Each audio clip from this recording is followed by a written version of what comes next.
An antique guy named Frank began pushing his cart down the road whilst a young guy supplied, "Let me help you, sir."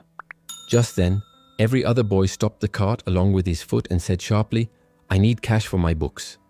The vintage guy responded gently, "However, son, I gave you cash the day past." Frank reached into his pocket and took out a few coins. "That's all I've," Frank stated softly. Then he threw the meals on the floor, took the cash and walked away. "I'm sorry, sir," the old guy said quietly. "You don't want to express regret," David answered and passed him the bag. Later that day, the identical boy, Ethan, turned into on a name, laughing. "I already offered the beer." Behind him, the identical man, David, observed silently. "This night we'll celebration hard," Ethan said. David referred to as out. "You need to be ashamed, losing your father's hard-earned cash like this. I want you to peer what your father's going through just to feed you and pay on your research," David said firmly. Ethan shouted, "They're my buddies." As he grew to go away, David stated, "You're now not going everywhere until you understand your father's pain. Include me." "I'm not going everywhere with you," Ethan said angrily. David frivolously took out a few cash. Ethan reached for it, but David pulled it back. "First, include me, then it's yours."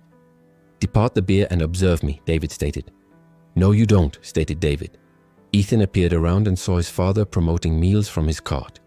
He's calm, smiling, speaking to humans. "He looks glad," Ethan stated. The person threw cash at him and said, "You touched my food with those dirty hands and now you want my cash?" "Please, sir," Frank attempted to talk, but the guy snatched his cash again. "Please don't," Frank cried, but the guy left. From a distance, Ethan whispered, "He can't try this to my father." "This is what your father faces every day," stated David beside him. "I should help him," Ethan stated, and ran in the direction of his father. The vintage guy begged, "Please provide me a few hours." "No," the officer stated firmly. "Prevent," Ethan shouted.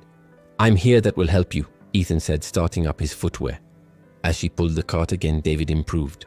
She smiled slightly. David spoke back coldly. "No, just go away." Frank stated emotionally, "Thank you, sir." David said, "I didn't try this for you.